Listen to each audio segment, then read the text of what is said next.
ನಮಸ್ಕಾರ ಸ್ನೇಹಿತರೆ, Kavita L YouTube ಚಾನಲ್ಗೆ ಎಲ್ಲರಿಗೂ ಸ್ವಾಗತ. ಶ್ರಮಪಟ್ಟರೆ ಜೀವನದಲ್ಲಿ ಏನನ್ನು ಬೇಕಾದರೂ ಸಾಧನೆ ಮಾಡ್ಬೋದು.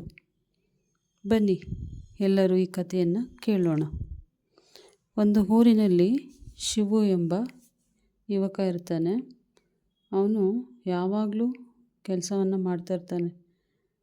ಆದರೆ ಅವನಿಗೆ ಸರಿಯಾದ ಕೆಲಸ ಯಾವುದೂ ಸಿಗೋದಿಲ್ಲ.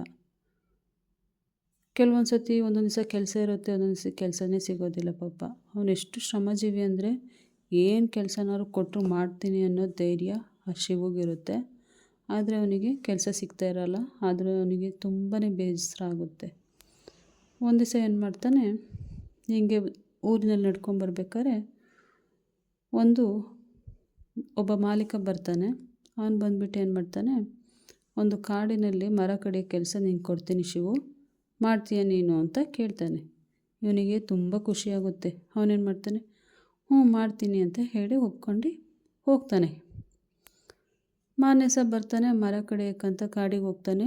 ತುಂಬಾ ಶ್ರಮಪಟ್ಟು 25 ಮರಗಳನ್ನ ಕಡಿತಾನೆ.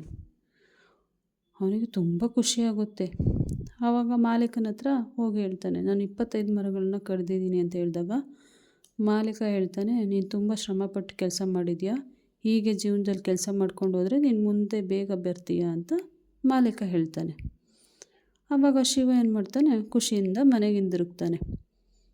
2ನೇ ದಿವಸ ಏನು ಮಾಡ್ತಾನೆ, ಮರ ಕಡಿಯೋಕ್ಕೆ ಹೋಗ್ತಾನೆ. ಅವನು ತುಂಬಾ ಶ್ರಮ ಪಡ್ತಾನೆ. ಮರ ಕಡಿಯೋಕ್ಕೆ ಬರೀ 15 ಮರಗಳು ಮಾತ್ರ ಕಡಿತಾನೆ. ಅವನಿಗೆ ಆಶ್ಚರ್ಯ ಆಗುತ್ತೆ, ಇಷ್ಟೊಂದು ಶ್ರಮ ಹಾಕಿದ್ದೀನಿ ಆದರೆ 15 ಮರ ಮಾತ್ರ ಕಡಿಯೋಕ್ಕೆ ಸಾಧ್ಯ ಆಗಿದೆಯಲ್ಲ ಅಂತ ಹೇಳ್ಬಿಟ್ಟು ಬೇಸರದಿಂದ ಮನೆಗೆ ಹಿಂದಿರುಗ್ತಾನೆ. 3ನೇ ದಿವಸ ಹೋಗ್ತಾನೆ ಮರ ಕಡಿಯೋಕ್ಕೆ. ಆವಾಗಲೂ ಇನ್ನೂ ಹೆಚ್ಚು ಶ್ರಮ ಹಾಕ್ತಾನೆ ಮರ ಕಡಿಯೋಕ್ಕೆ. ಆವಾಗ ಬರೀ 15 ಮರ ಕಡ್ದಿರ್ತಾನೆ. ಅವನಿಗೆ ತುಂಬ ಆಶ್ಚರ್ಯ ಆಗುತ್ತೆ, ಎಷ್ಟು ಶ್ರಮಪಟ್ಟು ಬರೀ ಕಡಿಮೆ ಆಗ್ತಾನೆ ಇದೆಯಾ ಕೆಲಸ, ಜಾಸ್ತಿ ಆಗ್ತಾನೆ ಇಲ್ವಲ್ಲ ಅಂತ ಹೇಳ್ಬಿಟ್ಟು ಮಾಲೀಕನ ಹತ್ರ ಹೋಗಿ ಹೇಳ್ತಾನೆ.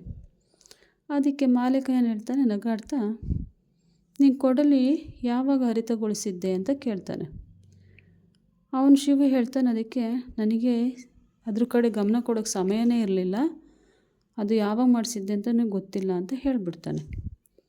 ಆವಾಗ ಮಾಲೀಕ ಹೇಳ್ತಾನೆ, ನಾವು ಯಾವುದೇ ಒಂದು ಕೆಲಸ ಮಾಡಬೇಕಾದ್ರೆ ಎಲ್ಲದು ಕರೆಕ್ಟಾಗಿದೆಯಾ ಅಂತ ಒಂದು ಸರಿ ಚೆಕ್ ಮಾಡ್ಕೊಬೇಕು.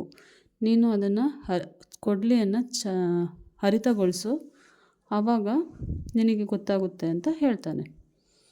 ಮಾರನೇ ದಿವಸ ಏನು ಮಾಡ್ತಾನೆ, ಕೊಡಲಿಯನ್ನು ಹರಿತಗೊಳಿಸ್ಬಿಟ್ಟು ಮತ್ತೆ ಮರ ಕಡಿಯೋಕ್ಕೆ ಕಾಡಿಗೆ ಹೋಗ್ತಾನೆ. ಕಾಡಿಗೆ ಹೋದಾಗ ಅವನು ಜಾಸ್ತಿ ಶ್ರಮ ಹಾಕಲ್ಲ, ಬೇಗ 15 ಮರನ ಕಡ್ದಾಕ್ಬಿಡ್ತಾನೆ. ಆವಾಗ ಅವನಿಗೆ ಅವನ ತಪ್ಪಿನ ಅರಿವಾಗುತ್ತೆ. ನಾವು ಬರೀ ನಮ್ಮ ಶ್ರಮವನ್ನು ಮಾತ್ರ ಬಳಸಿ ಕೆಲಸವನ್ನು ಮಾಡೋದಕ್ಕಾಗಲ್ಲ, ಯೋಚನೆ ಮಾಡುವ ಶಕ್ತಿ ಇರಬೇಕು. ಬೇರೆ ದಾರಿಯನ್ನು ಹುಡುಕು ಸಹ ನಾವು ನಮ್ಮ ಕೆಲಸವನ್ನು ಸಾಧಿಸ್ಕೊಬೋದು ಅಂತ ಅವನಿಗೆ ತನ್ನ ತಪ್ಪಿನ ಅರಿವಾಗುತ್ತೆ. ಹೀಗೆ ಅವನ ಜೀವನದಲ್ಲಿ ತುಂಬ ದೊಡ್ಡ ವ್ಯಕ್ತಿಯಾದಾಗ ಒಂದು ದಿವಸ ಊರಿನಲ್ಲಿ ಅವನನ್ನು ಕರೆದು ಸನ್ಮಾನ ಮಾಡಬೇಕು ಅಂತ ಕರೆಸಿರ್ತಾರೆ. ಸನ್ಮಾನ ಮಾಡಬೇಕಾದ್ರೆ ಅವನು ಊರಿನ ಯುವಕರಿಗೆಲ್ಲ ಹೇಳ್ತಾನೆ, ನೀವು ಜೀವನದಲ್ಲಿ ಬರೀ ಶ್ರಮವನ್ನೇ ಹಾಕಬಾರ್ದು, ನಿಮಗೆ ಬೇರೆ ದಾರಿಗಳಿವೆ, ಬೇರೆ ಬೇರೆ ಕೌಶಲ್ಯಗಳನ್ನು ಬೆಳೆಸ್ಕೊಬೇಕು. ಮತ್ತು ಒಂದೇ ಓದು ಅಂದರೆ ಓದಕ್ಕೆ ಮಾತ್ರ ಸೀಮಿತ ಆಗಿರಬಾರ್ದು, ಬೇರೆ ಬೇರೆ ಹವ್ಯಾಸಗಳನ್ನು ಬೆಳೆಸ್ಕೊಬೇಕು. ಮತ್ತು ಅದನ್ನು ಹೇಗೆ ಕಾರ್ಯಗತಗೊಳಿಸಬೇಕು ಅನ್ನೋದು ಸಹ ನಿಮಗೆ ಗೊತ್ತಿರಬೇಕು ಅಂತ ಆ ಯುವಕರಿಗೆ ಬುದ್ಧಿವಾದವನ್ನು ಹೇಳ್ತಾನೆ.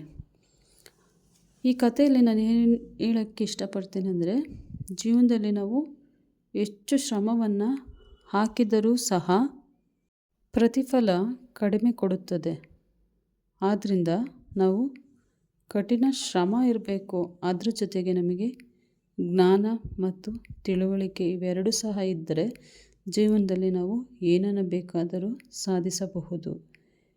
ಇವನು ಶಿವು ಆ ರೀತಿ ತಪ್ಪನ್ನು ಮಾಡಲಿಲ್ಲ. ಅವನು ತಿದ್ದುಕೊಂಡು ಬರೀ ಒಂದೇ ಕೊಡಲಿನೇ ಅವನು ನಂಬ್ಕೊಂಡಿರಲಿಲ್ಲ, ಅದನ್ನು ಹೇಗೆ ಹರಿತಗೊಳಿಸಿ ಅವನ ಕೆಲಸವನ್ನು ಸಾಧಿಸ್ಕೊಬೇಕು ಅನ್ನೋದು ಸಹ ಅವನಿಗೆ ಗೊತ್ತಿರ್ತಿತ್ತು. ಆದ್ದರಿಂದ ನಾನು ಎಲ್ಲರಿಗೂ ಹೇಳೋದಂದರೆ, ಜೀವನದಲ್ಲಿ ನೀವು ಬರೀ ಮೊಂಡಾದ ಕೊಡಲಿಗಳಾಗಬೇಡಿ, ಹರಿತವಾದ ಕೊಡಲಿಯಾಗಿ ಅಂತ ಹೇಳ್ತೀನಿ. ಯಾಕಂದರೆ ಮೊಂಡಾಗಿದ್ದರೆ ಬರೀ ಅಷ್ಟಕ್ಕೆ ಮಾತ್ರ ಸೀಮಿತ ಆಗಿರ್ತೀರ. ಹರಿತವಾಗಿದ್ದರೆ ಅದು ಜ್ಞಾನ ಮತ್ತು ಹೆಚ್ಚು ತಿಳುವಳಿಕೆಯನ್ನು ಸಂಪಾದನೆ ಮಾಡೋದಕ್ಕೆ ಸಾಧ್ಯವಾಗುತ್ತದೆ. ಆದ್ದರಿಂದ ಎಲ್ಲರಿಗೂ ನಾನು ಏನು ಹೇಳ್ತೀನಿ ಅಂದರೆ, ಯಾರ್ಯಾರು ನನ್ನ ಯೂಟ್ಯೂಬ್ ಚಾನಲನ್ನು ನೋಡ್ತಿದ್ದೀರಾ ದಯವಿಟ್ಟು ಸಬ್ಸ್ಕ್ರೈಬ್ ಮಾಡಿ, ಲೈಕ್ ಮಾಡಿ, ಶೇರ್ ಮಾಡಿ ಮತ್ತು ಕಮೆಂಟ್ಸ್ ಮಾಡಿ. ನಾನು ಈ ವಿಡಿಯೋದಲ್ಲಿ ಏನಂತ ಕೇಳಬೇಕು ಅಂದರೆ, ಯಾರಾದರೂ ಈ ರೀತಿ ಶಿವು ಥರ ಒಬ್ಬ ವ್ಯಕ್ತಿ ಇದ್ದೇ ಇರ್ತೀರ, ಅವ್ರು ಯಾರಾದರೂ ಇದ್ದರೆ ದಯವಿಟ್ಟು ಕಮೆಂಟ್ ಬಾಕ್ಸಲ್ಲಿ ತಿಳಿಸಿ. ಹೀಗೆ ನನ್ನ ಯೂಟ್ಯೂಬ್ ಚಾನಲನ್ನು ಜಾಸ್ತಿ ನೋಡ್ತಾಯಿರಿ ಮತ್ತು ಹೆಚ್ಚು ಹೆಚ್ಚು ನಾನು ವಿಡಿಯೋ ಮಾಡೋದಕ್ಕೆ ಸಹಾಯ ಆಗುತ್ತೆ. ಎಲ್ಲರಿಗೂ ನಾನು ಧನ್ಯವಾದಗಳನ್ನು ತಿಳಿಸ್ತೀನಿ ಫ್ರೆಂಡ್ಸ್.